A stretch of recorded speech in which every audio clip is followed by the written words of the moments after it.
نحمده ونصلي على رسوله الكريم اما بعد فاعوذ بالله من الشيطان الرجيم بسم الله الرحمن الرحيم رب اشرح لي صدري ويسر لي امري واحلل عقدة من لساني يفقهوا قولي۔ ناظرین، پروگرام اللہ کے خوبصورت نام کے ساتھ آپ کی خدمت میں حاضر ہیں۔ آج ہم انشاءاللہ اللہ سبحانہ وتعالی کے نام الجمیل پر بات کریں گے۔ الجمیل، جمال والا، خوبصورتی والا، نہایت حسین اور خوبصورت۔ حقیقت یہ ہے کہ جس رب نے یہ کائنات اتنی خوبصورت بنائی وہ خود کتنا خوبصورت ہوگا۔ اس کے نام بھی خوبصورت ہیں، اس کی صفات خوبصورت، اور پھر اس کے سارے کام خوبصورت۔ تو آئیے دیکھتے ہیں کہ قرآن و سنت کی روشنی میں اس نام کا کیا معنی بنتا ہے اور اس کی خوبصورتی کیسے کیسے ہمارے سامنے آتی ہے، اور پھر ہمیں اس کے مطابق کیا کرنے کی ضرورت ہے۔ سب سے پہلی بات تو یہ ہے کہ اللہ سبحانہ و تعالیٰ اپنی ذات میں نہایت خوبصورت ہے۔ ہم نے اس کو دیکھا نہیں، اور کوئی آنکھ اس کو دیکھ بھی نہیں سکتی، اور اگر وہ اپنی حسن کی تجلی کرے تو کوئی چیز اس کو برداشت بھی نہیں کر سکتی۔ لیکن رسول اللہ صلی اللہ علیہ وسلم نے ہمیں خبر دی ہے کہ ان اللہ جمیل یحب الجمال، کہ بے شک اللہ تعالیٰ بہت خوبصورت ہے اور وہ خوبصورتی کو پسند کرتا ہے۔ تو آپ پر ایمان لاتے ہوئے، آپ کی بات پر ایمان لاتے ہوئے ہمیں اس پر پورا یقین رکھنا چاہیے کہ اللہ سبحانہ وتعالیٰ سب سے زیادہ خوبصورت ہے۔ پھر یہ کہ اس کے نام، جتنے بھی نام اب تک ہم نے پڑھے ہیں، ایک ایک نام کے اندر ان کی خوبی ہے۔ کوئی بھی نام ایسا نہیں کہ جو صرف کوئی لفظ ہو اور اس کا کوئی معنی نہ ہو، یا اس کے اندر کوئی اس کی خوبیاں نہ چھپی ہوئی ہو۔ ایک ایک معنی کے اندر بے پناہ چیزیں پائی جاتی ہیں جو ساری ہی اچھی ہیں، خوبصورت ہیں۔ پھر اسی طرح جب ہم اس کی کائنات کی طرف دیکھتے ہیں، دن رات مختلف چیزوں کو دیکھتے ہیں، تو ایک ایک چیز پر غور کرنے سے اس کا حسن ہمارے سامنے کھلتا چلا جاتا ہے، اور یہ ساری چیزیں اس بات پر گواہ ہیں کہ بنانے والا کتنا خوبصورت ہے۔ اور پھر قیامت کے دن جب اہل ایمان اس کو دیکھیں گے تو اس کی خوبصورتی پر مبہوت ہو جائیں گے۔ نبی صلی اللہ علیہ وسلم نے فرمایا، جب تمام جنت والے جنت میں چلے جائیں گے تو اس وقت اللہ تبارک و تعالی ان سے فرمائیں گے، کیا تم مزید کچھ چاہتے ہو؟ وہ جنتی عرض کریں گے، اے اللہ، کیا تو نے ہمارے چہروں کو روشن نہیں کر دیا؟ تو نے ہمیں جنت میں داخل نہیں کیا؟ کیا تو نے ہمیں آگ سے نجات نہیں دی؟ یعنی اتنی بڑی بڑی نعمتیں اور انعامات ہیں تیرے۔ رسول اللہ صلی اللہ علیہ وسلم نے فرمایا، پھر اللہ تعالیٰ ان کے اور اپنے درمیان سے پردہ اٹھا دے گا اور جنتی اللہ کا دیدار کریں گے، اور ان کو اپنے اللہ رب عز و جل کے دیدار سے زیادہ کوئی چیز محبوب نہ ہوگی۔ یعنی اصل حسن اور اصل خوبصورتی اس دن انسان کی آنکھ دیکھے گی جس کا تصور نہیں کیا جا سکتا۔ اللہ سبحانہ و تعالی ہمیں اس سے محروم نہ کرے۔ اور پھر یہ ہے کہ اللہ سبحانہ و تعالی کے جتنے بھی کام ہیں وہ سب بھی خوبصورت ہیں۔ ابن عباس کہتے ہیں کہ اللہ سبحانہ و تعالی نے اپنی ذات کو صفات کے پردے میں رکھا ہے اور صفات کو افعال کے پردے میں۔ یعنی اگر اللہ تعالیٰ کی صفات کو پہچانا تو اس کے کاموں کو دیکھو، اور اگر اس کی ذات کو پہچانا تو اس کی صفات کو دیکھو۔ حقیقت یہ ہے کہ جس نے یہ ساری دنیا اتنی خوبصورت بنائی، اس کی صفات بھی خوبصورت اور ذات بھی خوبصورت ہے۔ سب سے پہلے تو ہم اپنے وجود پر غور کریں کہ اللہ تعالیٰ نے انسان کو کس قدر حسن بخشا ہے، تمام جانداروں میں ممتاز بنایا ہے۔ وَلَقَدْ خَلَقْنَا الْإِنسَانَ فِي أَحْسَنِ تَقْوِيمٍ، کہ ہم نے انسان کو سب سے بہترین حالت پر پیدا کیا ہے، کتنا متناسب بنایا، اس کا رنگ، شکل، اس کی سکن، اس کی آنکھیں، اس کے کان، زبان، پھر بولنے کی قوت جو عطا کی، پھر آواز جس طرح دی، یہ ساری چیزیں انسان کے حسن میں اضافہ کرتی ہیں۔ پھر فرمایا، اللہ الذی جعل لکم الارض قرارا والسماء بناء وصورکم فاحسن صورکم، اللہ وہ ہے جس نے تمہارے لیے زمین کو رہنے کی جگہ اور آسمان کو چھت بنایا اور تمہاری صورت بنائی اور تمہاری صورتیں اچھی بنائی، خوبصورت بنائی، اور انسانوں میں سے سب سے خوبصورت انسان محمد صلی اللہ علیہ وسلم کو بنایا کہ جن کی شکل و صورت کے علاوہ جن کی صفات بھی انتہائی خوبصورت تھی، صاحب جمال و کمال، اور آپ کے اخلاق بھی نہایت خوبصورت تھے، جن کی گواہی خود قرآن نے دی کہ انک لعلی خلق عظیم، کیونکہ کسی انسان کا حسن صرف اس کی شکل و صورت سے ہی نہیں ہوتا، اس کے اخلاق اور کردار سے بھی ہوتا ہے، جس پر آپ کے مقابلے میں کوئی اور بازی نہ لے جا سکا۔ پھر اسی طرح آپ کی سیرت وہ بھی بہت خوبصورت۔ ابو اسحاق کہتے ہیں کہ میں نے براء بن عازب سے سنا، آپ نے بیان کیا کہ رسول اللہ صلی اللہ علیہ وسلم حسن و جمال میں بھی لوگوں میں سب سے بہتر تھے، جسمانی ساخت میں بھی سب سے بہتر تھے۔ آپ کا قد نہ بہت لمبا تھا اور نہ چھوٹا، بلکہ درمیانہ تھا۔ حضرت انس کہتے ہیں کہ رسول اللہ صلی اللہ علیہ وسلم تمام لوگوں میں سب سے زیادہ اچھے اخلاق کے مالک تھے۔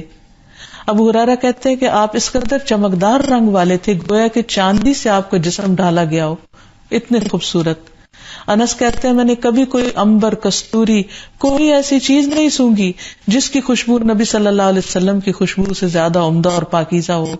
میں نے کبھی کوئی ریشم یا حریر ایسا نہیں چھوا جس کا لمس رسول اللہ صلی اللہ علیہ وسلم سے زیادہ نرم اور ملائم ہو۔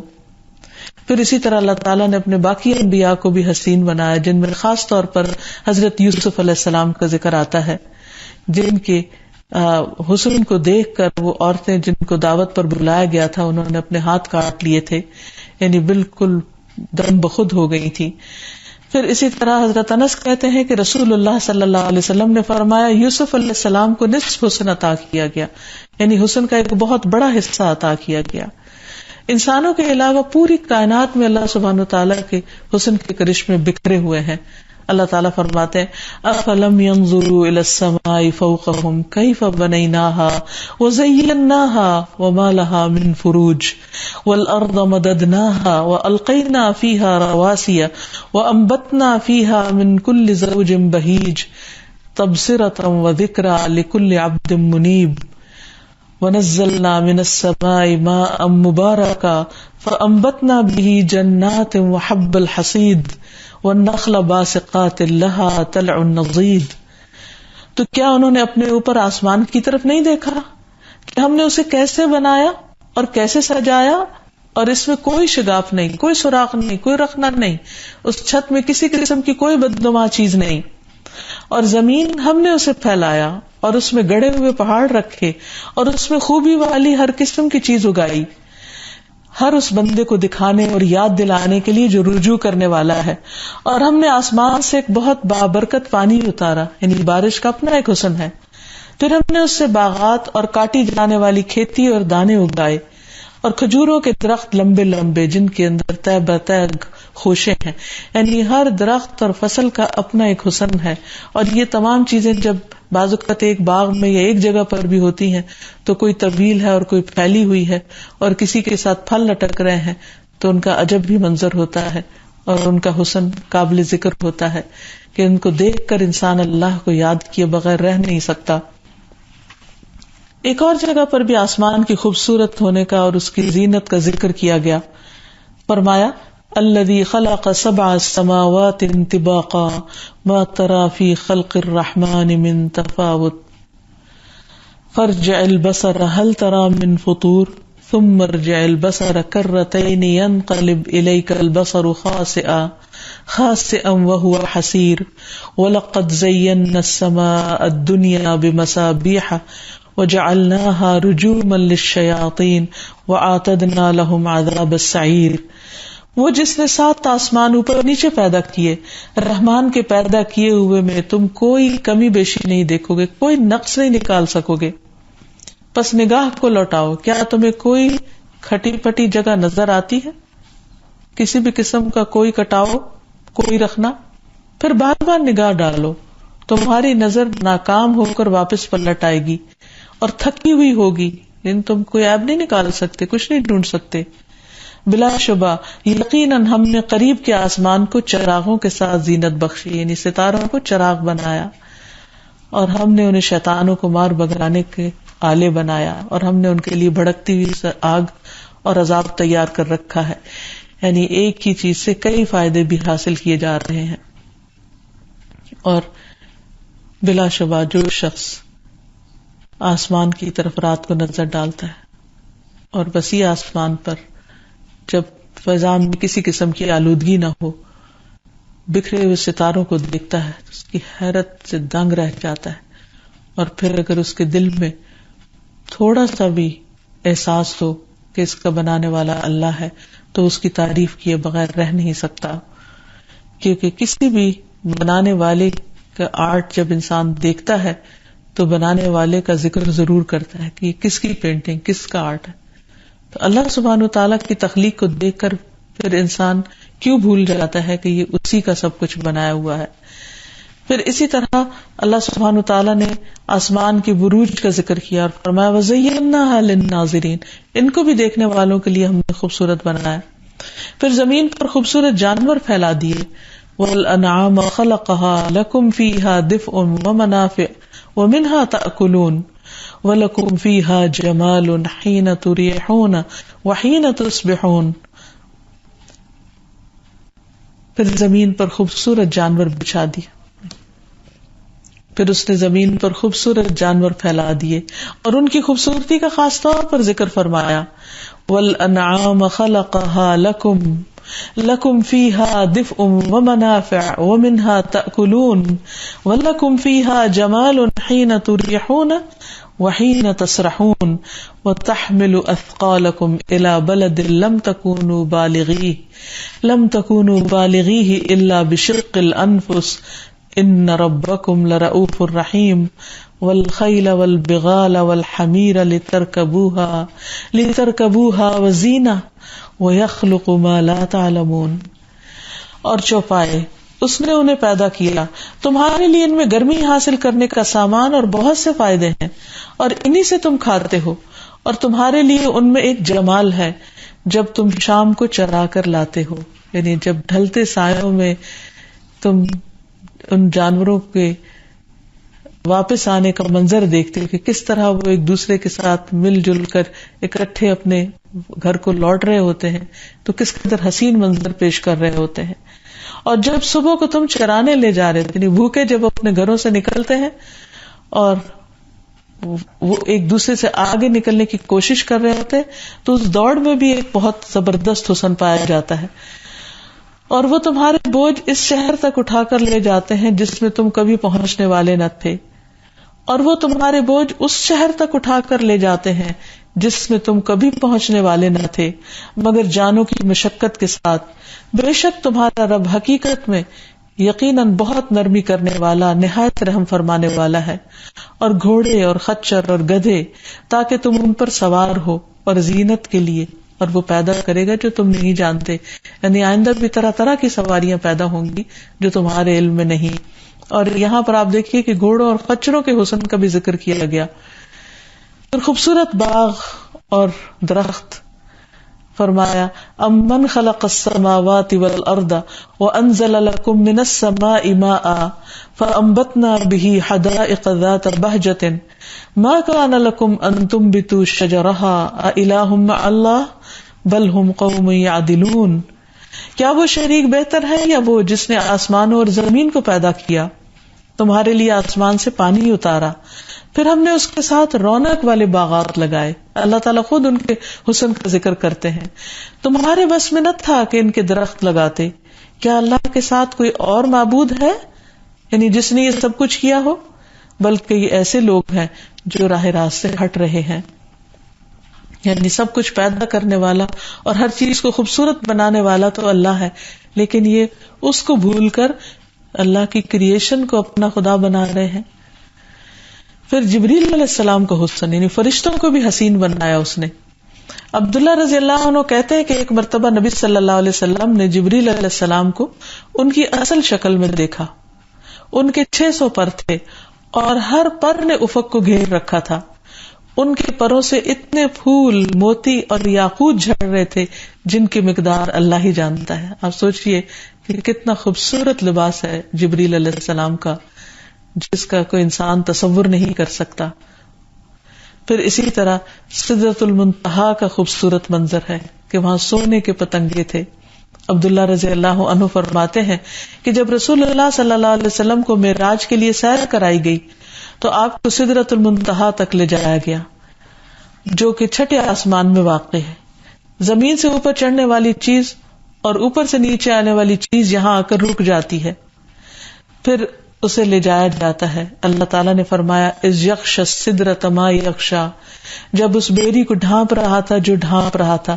تو عبداللہ کہتے ہیں یہ سونے کے پتنگے، اور وہ کیا منظر ہوگا، کیا حسن ہوگا کہ جو وہاں اللہ سبحانہ تعالیٰ نے دکھایا. پھر اس کا حسن بیان سے باہر ہے. ایک روایت میں آتا ہے کہ پھر جبریل علیہ السلام مجھے سدرۃ المنتہا کی طرف لے گئے، اور پھر یہ کہ سدرۃ المنتہا کا حسن بیان سے باہر ہے. ایک دوسری روایت میں آتا ہے کہ جبریل علیہ السلام پھر مجھے سدرۃ المنتہا کی طرف لے گئے. اس کے پتے ہاتھی کے کان کی طرح بڑے بڑے تھے، اور اس کے پھل بیر جیسے اور بڑے گھڑے کے برابر تھے. آپ نے فرمایا جب اس درخت کو اللہ کے حکم سے ڈھانکا گیا تو اس کا حال ایسا پوشیدہ ہو گیا کہ اللہ کی مخلوق میں سے کسی کے لیے یہ ممکن نہیں کہ اس کے حسن کو بیان کر سکے. یعنی وہ اتنا خوبصورت درخت ہے کہ کوئی اس کا حسن بیان نہیں کر سکتا، ڈسکرائب نہیں کر سکتا. وہ کئی رنگوں سے ڈھانپا ہوا ہے. ایک اور روایت میں آتا ہے پھر جبریل علیہ السلام مجھے لے کر سدرۃ المنتہا تک پہنچے. اس سے کئی رنگ ڈھانپ رہے تھے بیک وقت. میں نہیں جانتا وہ کیا تھے، یعنی آپ اس کو ڈسکرائب نہیں کر سکے. پھر مجھے جنت میں لے گئے. وہاں کیا دیکھتا ہوں کہ اس کے گنبد تو موتیوں کے ہیں اور اس کی مٹی کستوری کی ہے. سبحان اللہ. اور پھر اللہ سبحانہ تعالیٰ نے اپنے بندوں کے لیے کیسی کیسی نعمتیں چھپا کر رکھی ہوئی، ایک سرپرائز ہے ان کے لیے. فَلَا تَعْلَمُ نَفْسٌ مَا أُخْفِيَ لَهُمْ مِنْ قُرَّةِ أَعْيُنٍ جَزَاءً بِمَا كَانُوا يَعْمَلُونَ أَفَمَنْ كَانَ مُؤْمِنًا كَمَنْ كَانَ فَاسِقًا لَا يَسْتَوُونَ أَمَّا الَّذِينَ آمَنُوا وَعَمِلُوا الصَّالِحَاتِ فَلَهُمْ جَنَّاتُ الْمَأْوَى نُزُلًا بِمَا كَانُوا يَعْمَلُونَ. بس کوئی شخص نہیں جانتا کہ ان کے لیے آنکھوں کی ٹھنڈک میں سے کیا کچھ چھپا کر رکھا گیا ہے. یعنی اللہ سبحانہ تعالیٰ نے ان کے لیے کیا کچھ وہاں رکھا ہے تیار اس عمل کی جزا کے لیے جو وہ کیا کرتے تھے. کیا وہ شخص جو مومن ہو وہ اس کی طرح ہو سکتا ہے جو نافرمان ہو؟ یہ دونوں برابر نہیں ہو سکتے. لیکن جو لوگ ایمان لائے، انہوں نے نیک اعمال کیے، تو ان کے رہنے کے لیے باغات ہیں، مہمانی ہے اس کے بدلے میں جو وہ کیا کرتے تھے. یعنی ان کے اعمال کی وجہ سے ان کو یہ نعمتیں ملیں گی. پھر اسی طرح جنت کا حسن خاص طور پر قابل ذکر ہے. نبی صلی اللہ علیہ وسلم نے فرمایا اللہ عز و جل قیامت کے دن جنت کو بلائے گا. وہ زینت، سجاوٹ، نمائش اور آرائش کے ساتھ آئے گی. یعنی خوب سجی بنی، سونے، چاندی، موتی، یاقوت سے بنی ہوئی. ابن عمر کہتے ہیں رسول اللہ صلی اللہ علیہ وسلم سے پوچھا گیا کہ جنت کس چیز سے بنی ہے؟ آپ نے فرمایا ایک اینٹ سونے کی، ایک اینٹ چاندی کی، اس کا سیمنٹ کستوری کا ہے، اس کی مٹی زعفران کی ہے، اس کے سنگریزے موتی اور یاقوت کے ہیں. ہر طرف حسن ہی حسن، جمال ہی جمال. پھر ایک اور جگہ پر فرمایا وَجَزَاهُمْ بِمَا صَبَرُوا جَنَّةً وَحَرِيرًا مُتَّكِئِينَ فِيهَا عَلَى الْأَرَائِكِ لا يرون فيها شمسا ولا زمهريرا ودانية عليهم ظلالها وذللت قطوفها تذليلا ويطاف عليهم بآنية من فضة وأكواب كانت قوارير من فضة قدروها تقديرا. اور ان کے صبر کے بدلے انہیں جنت اور ریشمی لباس عطا کرے گا. وہ جنت میں تختوں پر تکیے لگائے بیٹھے ہوں گے. وہاں نہ دھوپ کی حدت دیکھیں گے نہ سردی کی شدت. جنت کے درختوں کے سائے ان پر جھکے ہوئے ہوں گے. ان کے خوشے مکمل طور پر ان کے تابع فرمان بنا دیے جائیں گے، یعنی جس چیز سے جہاں سے چاہیں پھل لے لیں. اور ان پر چاندی کے برتن اور شیشے کے ساغر پھرائے جائیں گے. شیشے بھی ایسے جو چاندی سے بنے ہوں گے اور انہیں ایک خاص ترکیب سے بنایا گیا ہوگا. یعنی ہر چیز کے اندر ایسی بیوٹی ہوگی، ایسا تناسب ہوگا، ایسی زبردست چوائس ہوگی کہ انسان حیران ہو اٹھے گا کہ جنت میں تو ایک کوڑا رکھنے کی جگہ بھی پوری دنیا سے زیادہ حسین ہے. تو اگر کوئی شخص پوری دنیا بھی اکٹھا کر لے تو وہ جنت کے کوڑے جتنی جگہ بھی نہیں سجا سکتا اپنی دنیا کی. پھر اسی طرح جنتیوں کے لباس اور زیورات اور مشروبات یہ سب بھی قابل ذکر ہیں.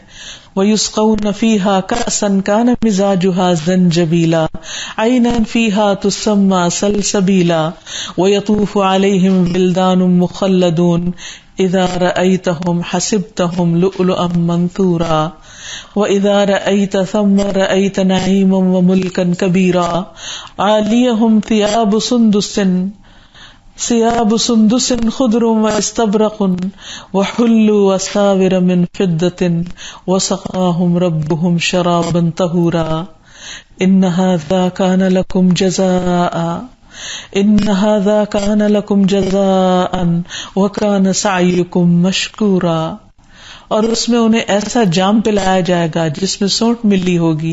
یہ جنت میں ایک چشمہ ہوگا جسے سلسبیل کہا جاتا ہے، اور ان کے ارد گرد لڑکے گھوم رہے ہوں گے جو ہمیشہ لڑکے ہی رہیں گے. جب تو انہیں دیکھے گا تو انہیں بکھرے ہوئے موتی گمان کرے گا. یعنی اہل جنت کے سروینٹس جو ہیں خادم کبھی بوڑھے نہیں ہوں گے. اور جدھر بھی تم دیکھو تو نعمتیں ہی نعمتیں، اور ایک بہت بڑی سلطنت دیکھو گے.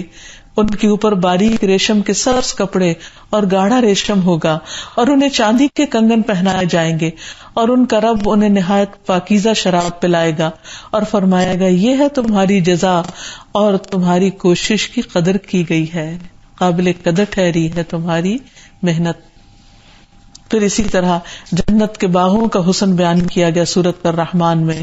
وَلِمَنْ خَافَ مَقَامَ رَبِّهِ جَنَّتَانِ فَبِأَيِّ آلَاءِ رَبِّكُمَا تُكَذِّبَانِ ذَوَاتَا أَفْنَانٍ فَبِأَيِّ آلَاءِ رَبِّكُمَا تُكَذِّبَانِ فِيهِمَا عَيْنَانِ تَجْرِيَانِ فَبِأَيِّ آلَاءِ رَبِّكُمَا تُكَذِّبَانِ فِيهِمَا مِنْ كُلِّ فَاكِهَةٍ زَوْجَانِ فَبِأَيِّ آلَاءِ رَبِّكُمَا تُكَذِّبَانِ متكئين على فرش بطائنها من استبرق وجنى الجنتين دان فبأي آلاء ربكما تكذبان فيهن قاصرات الطرف لم يطمثهن إنس قبلهم ولا جان فبأي آلاء ربكما تكذبان كأنهن الياقوت والمرجان. اور جو شخص اپنے پروردگار کے سامنے کھڑے ہونے سے ڈرتا رہا اس کے لیے 2 باغ ہوں گے. پس تم اپنے رب کی کون کون سی نعمتوں کو جھٹلاؤ گے؟ وہ دونوں باغ لمبی لمبی اور بڑی بڑی شاخوں والے ہوں گے. پس تم اپنے رب کی کون کون سی نعمتوں کو جھٹلاؤ گے؟ ان دونوں میں 2 چشمے جاری ہوں گے. پس تم اپنے پروردگار کی کون کون سی نعمتوں کو جھٹلاؤ گے؟ ان دونوں میں ہر پھل کی 2 قسمیں ہوں گی. پس تم اپنے پروردگار کی کن کن نعمتوں کو جھٹلاؤ گے؟ جنتی لوگ ایسے بچھونوں پر تکیے لگائے ہوئے ہوں گے جن کے استر موٹے ریشم کے ہوں گے، اور ان دونوں باغوں کے پکے ہوئے پھل لٹک رہے ہوں گے. پس تم اپنے پروردگار کی کن کن نعمتوں کو جھٹلاؤ گے؟ ان باغوں میں نگاہ نیچی رکھنے والی عورتیں ہوں گی جنہیں اس سے پہلے کسی انسان یا جن نے چھوا تک نہ ہوگا. پس تم اپنے پروردگار کی کن کن نعمتوں کو جھٹلاؤ گے؟ پس تم اپنے پروردگار کی کن کن نعمتوں کو جھٹلاؤ گے؟ وہ ایسے ہوں گے جیسے ہیرے اور مرجان.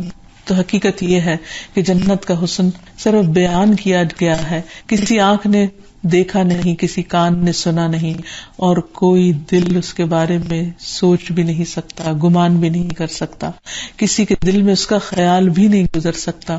وہ ایسا حسن ہے جو الجمیل نے انسانوں کی حس جمال کی تسکین کے لیے، ان کے آرام کے لیے پیدا کیا ہے.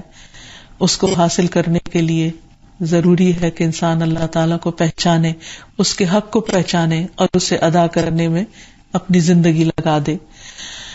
اور اس کے لیے کرنے کا پہلا کام یہ ہے کہ انسان اپنے ظاہر کے ساتھ ساتھ اپنے باطن کو خوبصورت بنائے، اپنے اندر کو خوبصورت بنائے، اپنے اندر سے ہر قسم کی نفرتیں اور میل کچیل نکال دے، ہر طرح کا شک، شرک، نفاق اور کوئی بھی چیز جو اللہ تعالیٰ کو پسند نہیں وہ اپنے دل کو اس سے بالکل صاف کر لے. ابن قیم کہتے ہیں کہ اللہ تعالیٰ حسن جمال کو پسند کرتا ہے، اس لیے اس نے اپنے بندوں پر لباس اور زینت کو اتارا جو ان کے ظاہری جسم کو حسن بخشتا ہے، اور تقویٰ جو ان کے باطن کو زینت بخشتا ہے. تو اس لیے ہمیں اپنے اندر تقویٰ پیدا کرنے کی ضرورت ہے تاکہ ہمارا اندر اس میں سب سے زیادہ اللہ کی محبت ہو، اللہ کا ڈر ہو اور اللہ ہی کی طرف ہمارا دھیان ہو. اور اس کے ساتھ ساتھ انسان اپنے ظاہری جسم کو بھی لباس سے ڈھانکے، عریانی سے پرہیز کرے. فرمایا یا بنی آدم قد انزلنا علیکم لباسا یواری سوآتکم وریشا ولباس التقوی ذالک خیر ذالک من آیات اللہ لعلہم یذکرون. اے آدم کی اولاد، بے شک ہم نے تم پر لباس اتارا، یعنی لباس اللہ تعالیٰ نے اتارا اور پہننے کے لیے اتارا جو تمہارے قابل شرم حصوں کو چھپاتا ہے اور زینت بھی ہے، یعنی خوبصورتی کا ذریعہ بھی ہے. اور تقوی کا لباس وہ سب سے بہتر ہے، اور تقوی اندر کا لباس ہے. یہ اللہ کی نشانیوں میں سے ہے تاکہ وہ نصیحت حاصل کرے. تو اس لیے بہت ضروری ہے کہ انسان اپنے آپ کو تقوی سے مزین کرے، خوبصورت بنائے. پھر اسی طرح اچھے لباس کے ساتھ انسان اپنے عادات اور اخلاق کو بھی اچھا کرے، اپنے اندر نرمی پیدا کرے. نرمی جس چیز میں داخل ہو جائے وہ اسے خوبصورت بنا دیتی ہے، اور جس چیز سے چھین لی جائے اس کو عیب دار بنا دیتی ہے. پھر انسان اپنے آپ کو حیا سے مزین کرے. حضرت انس کہتے ہیں رسول اللہ صلی اللہ علیہ وسلم نے فرمایا جس چیز میں بے حیائی پائی جاتی ہو وہ اسے عیب دار کر دیتی ہے، اور جس چیز میں بھی حیا پائی جاتی ہو وہ اسے زینت بخشتی ہے. اچھے اخلاق سے اپنے آپ کو خوبصورت بنانا ضروری ہے، اور یہ اخلاق ظاہراً اور باطناً بھی. عبداللہ ابن عمر کہتے ہیں آپ صلی اللہ علیہ وسلم سے پوچھا گیا اے اللہ کے رسول، لوگوں میں سب سے افضل کون ہے، سب سے اچھا کون ہے؟ آپ نے فرمایا صاف دل والا اور زبان کا سچا. لوگوں نے کہا صاف زبان کے سچے کو تو ہم پہچانتے ہیں، لیکن صاف دل کون ہے؟ آپ نے فرمایا پرہیزگار، پاک صاف، جس کے دل میں نہ گناہ ہو، نہ بغاوت ہو، نہ خیانت ہو، نہ حسد ہو. گویا نہ گناہ ہو یعنی شرک وغیرہ کا، نہ بغاوت ہو، تو سرکشی نہ ہو، اللہ تعالیٰ کی اطاعت پر راضی ہو، نہ خیانت ہو، اور نہ ہی کسی سے جیلس ہو انسان. پھر اسی طرح انسان کی خوبصورتی کا ایک حصہ یہ ہے کہ انسان اپنی آواز سے قرآن کو مزین کرے، یعنی قرآن مجید کو اچھی طرح پڑھنے کی کوشش کرے. برائے ابن عازب کہتے ہیں کہ آپ صلی اللہ علیہ وسلم نے فرمایا اپنی آوازوں کے ذریعے قرآن کو زینت بخشو. یعنی قرآن تو بہت خوبصورت ہے، لیکن جس خوبصورتی سے پڑھو گے اتنا ہی وہ زیادہ خوبصورت محسوس ہوگا تمہیں. نبی صلی اللہ علیہ وسلم نے یہ بھی فرمایا کہ اللہ تعالیٰ نے کوئی چیز اتنی توجہ سے نہیں سنی جتنی توجہ سے اپنے نبی کو بہترین آواز سے قرآن پڑھتے سنا ہے. یعنی اللہ تعالیٰ کو آوازوں میں سب سے محبوب آواز اپنے نبی کی وہ آواز ہے جس سے وہ قرآن کو اچھے طریقے سے پڑھتے ہیں. رسول اللہ صلی اللہ علیہ وسلم نے فرمایا جو قرآن کو خوش الحانی سے نہ پڑھے وہ ہم میں سے نہیں. لہذا سب سے زیادہ قرآن اس چیز کا حقدار ہے کہ انسان اپنی آواز سے اس کو خوبصورت طریقے سے پڑھے. تو کسی نے سوال کیا کہ اگر کسی کی آواز ہی اچھی نہ ہو تو وہ کیا کرے؟ تو جواب دیا گیا کہ جہاں تک ہو سکے اسے اچھا بنانے کی کوشش کرے. پھر اپنے گھروں کو بھی قرآن سے مزین کرے، یعنی گھروں کو صرف اچھے خوبصورت ڈیکوریشن پیسز سے نہیں بلکہ قرآن کی آوازوں سے خوبصورت بنائے. نبی صلی اللہ علیہ وسلم نے فرمایا جس گھر میں قرآن کی تلاوت کی جاتی ہے وہ آسمان والوں کو ایسے نظر آتا ہے جس سے زمین والوں کو ستارے نظر آتے ہیں. یعنی اس گھر کے کیا کہنے کہ اس کا چرچا اور تذکرہ آسمانوں پر بھی ہے. اور آپ دیکھیے کہ آسمان کے ستاروں میں کوئی زیادہ روشن ہوتا ہے، کوئی کم روشن ہوتا ہے. تو اسی طرح زمین کے گھروں میں بھی کسی گھر میں قرآن کی تلاوت زیادہ ہوتی ہے اور کسی میں کم ہوتی ہے. تو جس کو جتنا زیادہ چمکدار گھر چاہیے اس کو اتنا زیادہ گھر میں قرآن پڑھنے کا اہتمام کرنا چاہیے. پھر اس کے ساتھ ساتھ یہ ہے کہ انسان ظاہری خوبصورتی کو بھی اختیار کرے حد کے اندر رہتے ہوئے، کیونکہ خوبصورتی کے بارے میں جب نبی صلی اللہ علیہ وسلم نے فرمایا کہ ان اللہ جمیل یحب الجمال، کہ اللہ تعالیٰ خوبصورت ہے، خوبصورتی کو پسند کرتا ہے، تو لوگوں نے کہا کہ یا رسول اللہ صلی اللہ علیہ وسلم انسان کا دل چاہتا ہے اس کا لباس اچھا ہو، اس کا جوتا اچھا ہو، تو کیا یہ تکبر میں آئے گا؟ تو آپ نے فرمایا نہیں، تکبر تو یہ ہے کہ انسان حق بات کو قبول نہ کرے اور لوگوں کو حقیر سمجھے. یعنی انسان اپنے آپ کو سجائے، اچھے کپڑے پہنے، اچھا لباس جو بھی اللہ تعالیٰ نے اس کو دیا ہے میلا کچیلا نہ رہے، لیکن لوگوں کو حقیر نہ سمجھے. اگر اچھے کپڑے پہن لے تو دوسروں کے کپڑے اگر اس سے کم درجے کے ہو تو ان کو امپورٹنس دے. بعض اوقات ہم انسان کو صرف اس کے لباس یا ظاہری حال حلیے کی وجہ سے زیادہ امپورٹنس دیتے ہیں، حالانکہ ہو سکتا ہے کہ کوئی دوسرا شخص جس کے پاس وہ سب کچھ نہ ہو، اس کے پاس آپ کے لیے زیادہ بڑی خیر کا خزانہ ہو. پھر اسی طرح یہ ہے کہ انسان اپنے عبادت کے وقت خصوصی طور پر زینت کا اہتمام کرے، صاف ستھرا ہو، وضو کرے، اچھی طرح لباس پہنے اور پراپر انداز میں اللہ تعالیٰ کے سامنے کھڑا ہو. اللہ تعالیٰ فرماتے ہیں یا بنی آدم خذوا زینتکم عند کل مسجد وکلوا واشربوا ولا تسرفوا انہ لا يحب المسرفین قل من حرم زینت اللہ التی اخرج لعباده والطیبات من الرزق قل هی للذین آمنوا فی الحیاۃ الدنیا خالصۃ یوم القیامہ کذالک نفصل الآیات لقوم یعلمون. اے آدم کی اولاد، ہر نماز کے وقت اپنی زینت لے لو، یعنی اپنا اچھا لباس پہنو، اور کھاؤ پیو اور حد سے نہ بڑھو. بے شک حد سے گزرنے والوں سے اللہ تعالیٰ محبت نہیں رکھتا. کہو کس نے حرام کی اللہ کی زینت جو اس نے اپنے بندوں کے لیے پیدا کی، اور کھانے پینے کی پاکیزہ چیزیں وہ کس نے حرام کی؟ کہہ دیجئے یہ چیزیں ان لوگوں کے لیے جو ایمان لائے دنیا کی زندگی میں بھی ہیں، جبکہ قیامت کے دن تو خالصتاً انہی کے لیے ہوں گی. اس طرح ہم آیات کو ان لوگوں کے لیے کھول کھول کر بیان کرتے ہیں جو جانتے ہیں، یعنی جن کو معلوم ہے کہ اللہ تعالیٰ ہم سے کیا تقاضا کرتا ہے. تو اس سے پتہ یہ چلتا ہے کہ انسان کو اپنے کھانے پینے، لباس اور اپنے ظاہری رکھ رکھاؤ میں زینت کا اہتمام کرنا چاہیے، اور ساتھ ساتھ انسان اللہ کا شکر ادا کرتا رہے. ہم دیکھتے ہیں کہ نبی صلی اللہ علیہ وسلم کو بالکل ابتدا میں جو وحی دی گئی، جو تعلیمات دی گئی، ان میں سے ایک یہ بھی تھا وَثِيَابَكَ فَطَهِّرْ، کہ آپ اپنے کپڑوں کو پاک رکھیے. تو گویا زینت صرف کپڑوں کو، اپنے ظاہر کو صرف بیوٹیفائی کرنا نہیں ہے، بلکہ پاک صاف رہنا بھی ہے، اور خصوصاً نماز کے وقت، کیونکہ ایسے لباس میں نماز نہیں ہوتی، ایسی جگہ پر نہیں ہوتی جو ناپاک ہو. اور پھر نبی صلی اللہ علیہ وسلم کی سیرت میں بھی ہم دیکھتے ہیں کہ آپ اچھا لباس بھی پہنتے تھے. برا بن عازب کہتے ہیں کہ میں نے نبی صلی اللہ علیہ وسلم کو سرخ دھاری دار چادر میں دیکھا، میں نے آپ سے زیادہ حسین کوئی چیز کبھی نہیں دیکھی. یعنی تمام انسانوں میں سے، تمام چیزوں میں سے آپ زیادہ خوبصورت تھے. ابو الاحوص کہتے ہیں، اپنے والد سے روایت کرتے ہیں، وہ کہتے ہیں کہ نبی صلی اللہ علیہ وسلم نے مجھے دیکھا، میں نے چیتھڑے یعنی بوسیدہ سا لباس پہنا ہوا تھا، پرانا سا. تو آپ نے فرمایا کیا تمہارے پاس مال ہے؟ میں نے کہا جی ہاں. آپ نے فرمایا کس قسم کا مال؟ میں نے کہا اللہ عز و جل کا دیا ہوا سب کچھ، اونٹ ہیں، بکریاں ہیں. آپ نے فرمایا تم پر اللہ کی نعمت اور تکریم نظر آنی چاہیے، یعنی اگر اللہ نے تمہیں مال دیا ہے تو وہ تمہارے جسم پر نظر آنا چاہیے. ابن مسعود کہتے ہیں کہ ایک شخص نے عرض کیا یا رسول اللہ، مجھے یہ چیز اچھی لگتی ہے کہ میرے کپڑے دھلے ہوئے ہوں، میرے سر میں تیل لگا ہوا ہو، میرے جوتوں کا تسمہ نیا ہو. اس نے کچھ اور چیزیں بھی ذکر کی، حتیٰ کہ اپنے کوڑے کی رسی کا بھی ذکر کیا. کہا یا رسول اللہ، کیا یہ بات تکبر میں شامل ہوگی کہ مجھے ہر چیز میں اچھی چیز اختیار کرنا پسند ہے؟ آپ نے فرمایا نہیں، یہ تو خوبصورتی ہے، بے شک اللہ خوبصورت ہے اور خوبصورتی کو پسند کرتا ہے. تکبر تو یہ ہے کہ انسان حق بات قبول نہ کرے اور لوگوں کو حقیر سمجھنے لگے. پھر اسی طرح انسان کو اپنے بالوں کو بھی خوبصورت بنانا چاہیے، بکھرے ہوئے نہیں ہونے چاہیے.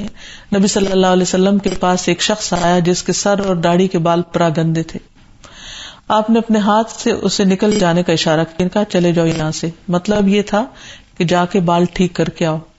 اس نے بالوں کو درست کیا، پھر واپس آیا تو آپ نے فرمایا کیا یہ اس سے بہتر نہیں، یعنی یہ والا حال جو اس وقت کا تمہارا، کہ تم میں سے کوئی اس حال میں آئے کہ اس کے بال بکھرے ہوئے ہوں، گویا کہ وہ شیطان ہے، یعنی اس کا حال حلیہ خراب ہو. تو یہ کوئی دین نہیں، یہ تقویٰ نہیں. تقویٰ یہ ہے کہ انسان اللہ تعالیٰ کے احکامات کی پابندی کرے، اور اسی پابندی میں ایک چیز یہ ہے کہ انسان صاف ستھرا ہو اور سلجھا ہوا لباس اور خوبصورت رکھ رکھاؤ ہو اس کا. پھر اسی طرح آپ صلی اللہ علیہ وسلم نے ایک ایسے شخص کو دیکھا جو گرد و غبار سے اٹا ہوا تھا، مٹی سے بھرا ہوا، اس کے بال بکھرے ہوئے تھے. آپ نے فرمایا کیا اسے اتنا بھی میسر نہیں جس سے یہ اپنے بالوں کو شائستہ بنا لے، ان کو سیٹ کر لے؟ تو بال سنوار کر رکھنا بھی دین کا ایک حصہ ہے. حضرت انس کہتے ہیں کہ نبی صلی اللہ علیہ وسلم اکثر اپنے بالوں پر تیل لگاتے، پانی لگا کر اپنی داڑھی میں کنگھی کرتے تاکہ وہ بال ادھر ادھر اگر اڑے ہوئے ہوں تو وہ بھی جم جائیں، بیٹھ جائیں. پھر اسی طرح یہ ہے کہ بعض لوگوں کی جمال میں تو اتنی زیادہ آرائش نہیں ہوتی، یعنی بظاہر ان کے نقش و نگار یا ان کا لباس ان کی مالی حیثیت کی وجہ سے اتنا خوبصورت نہیں ہوتا، لیکن اللہ تعالیٰ انہیں کچھ اور خوبیوں سے نوازتا ہے اور وہ ان کے حسن میں اضافہ کر دیتی ہیں. جس طرح انسان بعض اوقات غنا میں دوسروں پر فوقیت لے جاتا ہے، یعنی زیادہ مالدار ہوتا ہے تو یہ چیز اس کو حسن بخش رہی ہوتی ہے. بعض لوگوں کے پاس علم زیادہ ہوتا ہے، وہ اس کے لیے جمال کا ذریعہ بن جاتا ہے. بعض لوگ دوسروں کے لیے بہت کیئرنگ، کائنڈ ہارٹیڈ ہوتے ہیں، بظاہر معمولی شکل و صورت کے ہوتے ہیں لیکن بہت محبت کرنے والے، بہت اچھے اخلاق والے، تو یہ چیز ان کو خوبصورتی دیتی ہے. تو بہرحال ضرورت اس چیز کی ہے کہ انسان اللہ سبحانہ وتعالی کے جمال کو ذہن میں رکھتے ہوئے اس کے جمال کو اپریشیٹ بھی کرے اور اپنی زندگی میں بھی صاف ستھرا رہنے کی کوشش کرے، اور جو نعمت اللہ تعالیٰ نے دی ہیں جو انسان کے لیے باعث زینت ہے ان نعمتوں پر اس کا شکر ادا کرتا رہے. اور پھر انسان اللہ تعالیٰ کے اس نام کے ساتھ اللہ کو یاد کرتے ہوئے دعا بھی کرے. انسان خوبصورتی کے لیے بھی دعا کر سکتا ہے، ہر چیز کے اچھا ہو جانے کے لیے. اس نے کوئی چیز بنائی، کیونکہ اللہ تعالیٰ ہر چیز میں احسان کو پسند کرتا ہے، خوبصورتی کو پسند کرتا ہے، اس کو اتقان کے ساتھ یعنی بہت اچھے طریقے سے، مضبوط طریقے سے کرنے کو پسند کرتا ہے. تو انسان کو کوشش بھی کرنی چاہیے اور اس کے ساتھ ساتھ دعا بھی کرنی چاہیے، اور پھر دوسرے کو جمال کی دعا بھی دینی چاہیے. ابو زید سے مروی ہے کہ نبی صلی اللہ علیہ وسلم نے مجھ سے فرمایا کہ میرے قریب آؤ، پھر میرے سر اور داڑھی پر اپنا دست مبارک پھیر کر یہ دعا کی، اللہم جملہ وادم جمالہ، اے اللہ اسے حسن و جمال عطا کر اور اس کے حسن کو دوام عطا کر. تو انسان دوسرے کے لیے اور اپنے لیے بھی اگر اس کو یہ پریشانی رہتی کہ وہ زیادہ خوبصورت نہیں تو خوبصورتی کی دعا کر سکتا ہے. راوی کہتے ہیں کہ ابو زید کی عمر 100 سال سے بھی اوپر ہوئی، لیکن ان کے سر اور داڑھی کے صرف چند بال سفید تھے.